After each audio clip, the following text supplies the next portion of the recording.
Hi Acadiana, I'm Meteorologist Dave Baker. Hopefully you're having a great day so far. It is a Wednesday and we're continuing to watch the tropics here across Acadiana. And again, we are going to be seeing some fairly quiet conditions coming up for the next couple of days. So hopefully we're not going to see a whole bunch of activity here over the next couple of weeks and get kind of a little bit of a break. So let's go ahead and get started where we are right now. We've got partly cloudy skies across much of Lafayette. Our temperatures, for the most part, have been hovering in the upper 80s and lower 90s.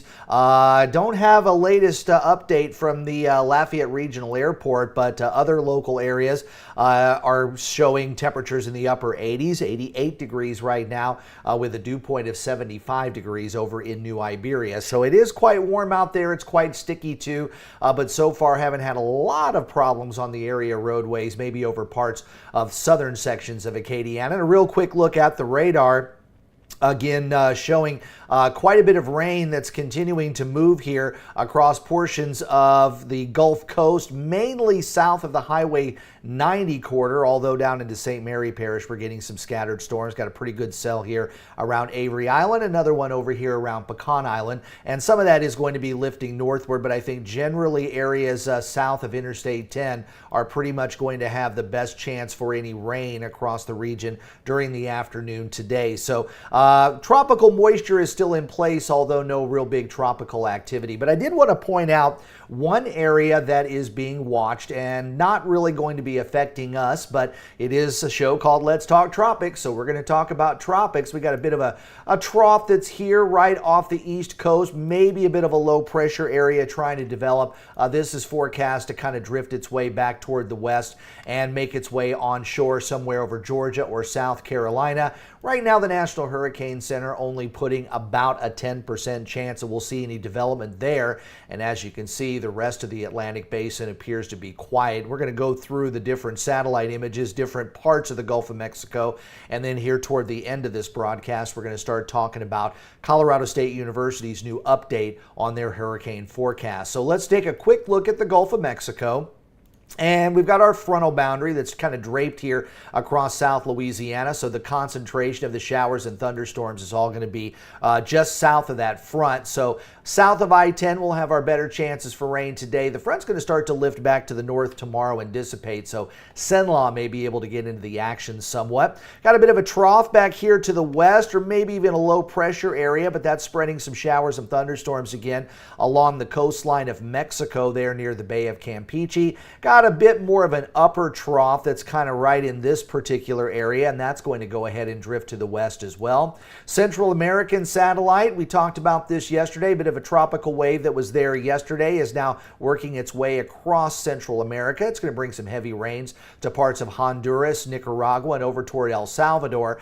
This is going to go ahead and continue to drift off toward the west into the Pacific Ocean and may have a better chance there. Meanwhile, the Caribbean not showing anything going on. Big difference from where we were last week when we had Hurricane Beryl out there. But there's a lot of Saharan dust out here, not just in the western part of the Caribbean, but in the eastern Caribbean here and also out in the Atlantic Ocean as well. We've got plenty of Saharan dust, and we've also got quite a bit of dry air out there. Even though we've got a couple of tropical waves that are out here, I think because of all the Saharan dust that you got here and here and here and then all the way back over into the Caribbean, is going to take its toll on these tropical waves, really kind of choking them out, not just with the Saharan dust, but also quite a bit of dry air that's currently there. And here's a quick look at the eastern Atlantic satellite image. Again, there's that one tropical wave, another tropical wave right there.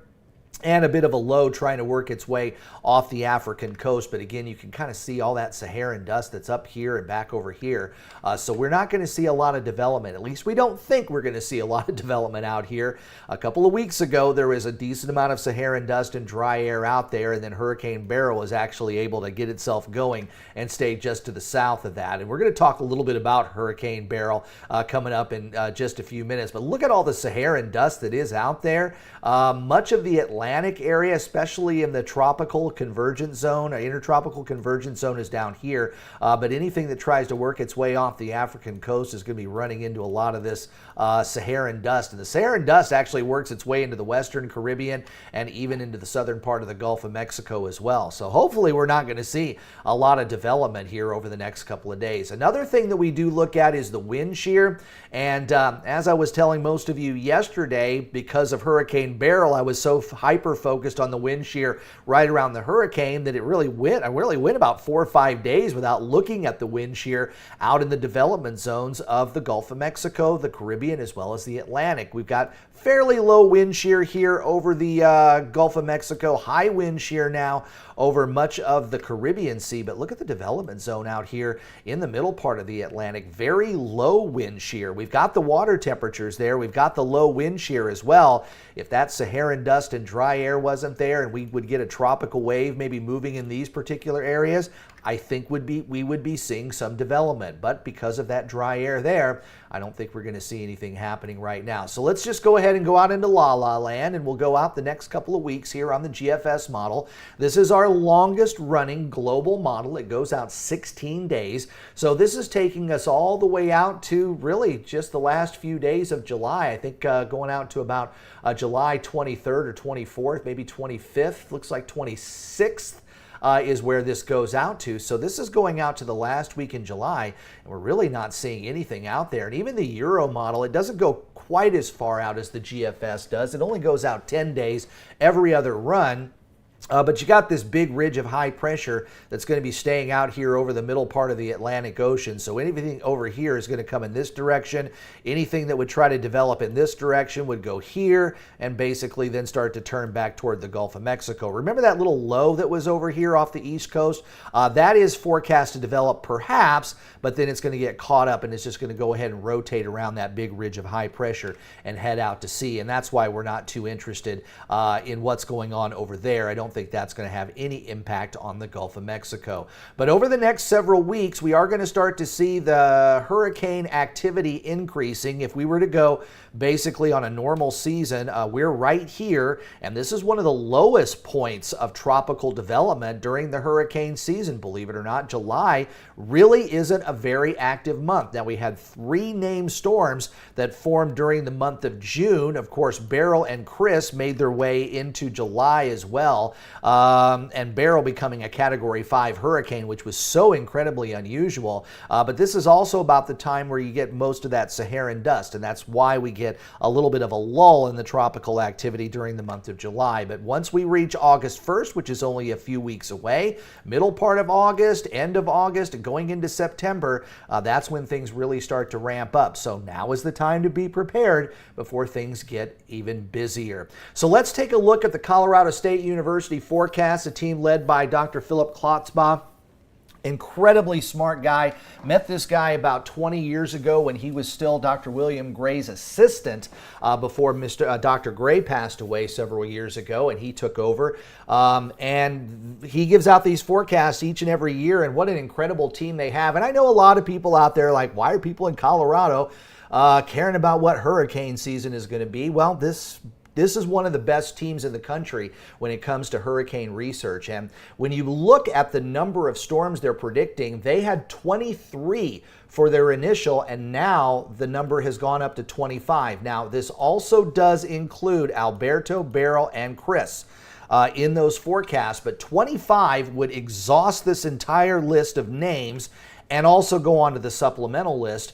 And it is almost double what the average is for named storms. So 25 is a pretty significant number. We had 30 back in 2020. So a very high number of storms, a high number of hurricanes as well. And this is the number that we need to look at. Major hurricanes, we've already had one of those so far, but this is double what the average would be. And of course, a Category 1, we've already seen what that did to portions of southeastern Texas. They're still dealing with power outages. And we also know what a Category 5 hurricane does by seeing what happened over the Leeward and Windward Islands just about a week and a half ago. So let's look at some of the reasons why they're still going with a very high forecast. Again, they're going to do one more update in August, and then they'll have their end of the season look and see how that they did, the verification journal that will come up at the end of the season. But they've got one more update that's going to be coming up in August. This one, by the way, was released yesterday. So one of the reasons why they still think we're going to see a large number of hurricanes, obviously, are the water temperatures.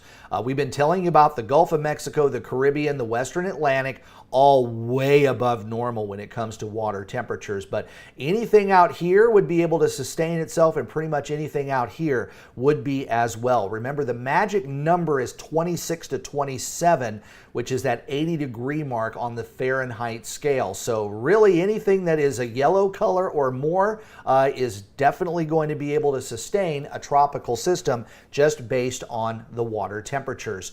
And as far as the water temperatures that we're looking at right now, this is a graph of all of the previous years. The orange line right here is 2023, which, by the way, as you can see, was way above the warmest waters we had ever seen. All the other averages are kind of in this particular area here. The black line is 2024. That's where we are. And for the longest time, we were running above the 2023. And we're still running above 2023 levels in May and June. And then coming up just these last few weeks, we've kind of dropped behind. But we were still way above what the average would be, which is that middle line right there. So the water temperatures are quite warm. There's a lot of tropical cyclone heat potential as well. And if you're new to Let's Talk Tropics, what this measures is the temperature of the water at the surface above 80 degrees, but also looks to see the 80-degree water below the surface, how deep that goes. So as a tropical system moves over these particular areas, they can still be able to churn up some very, very warm water. So Beryl did some, this is the Leeward and Windward Islands right here. Beryl went through a rapid intensification cycle there, going to a Category 5. And even out here, when it was just a tropical depression, it went from tropical depression to hurricane, I think, in 18 hours.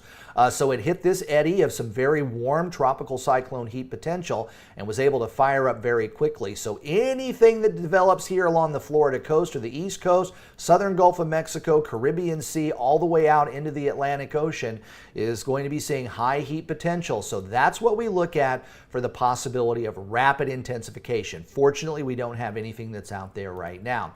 And La Nina has a lot to do with it as well. La Nina is an area of water off the South American coast, actually on the Pacific side, that tends to cool down a little bit more. And when it's below normal, it's La Nina, and when it's above normal, it's El Nino. We were in an El Nino phase for most of 2023, and we've been transitioning, and the forecast for the May, June, July was to stay more in a neutral zone. And that's about where we are right now. But the forecast, you see the blue line here? That is the forecast that we're going to see a La Nina. So you're getting into the 60, 70, and 80%, even higher, that we're going to go into La Nina conditions. And unfortunately, that is going to be right here at the peak of the hurricane season, August, September, October, and November. You've got very high chances that we're going to be going into La Nina. Now, La Nina models are also showing nothing super strong. We are just above, still in the El Nino. This is what's considered the neutral zone in the middle. And then once we go below zero, you're technically in a La Nina. But when you get down into this area, you start to get into a true El Nino. But again, nothing super duper strong, but El Nino nonetheless. And the effects that La Nina has for us is that cool water that's out here over the Pacific generates fewer hurricanes because of stronger wind shear over the Pacific Ocean, which is interesting because we've only had one named storm on the Pacific side. We're already behind schedule there. Now in the Atlantic Ocean, you end up having more hurricanes due to weaker vertical wind shear.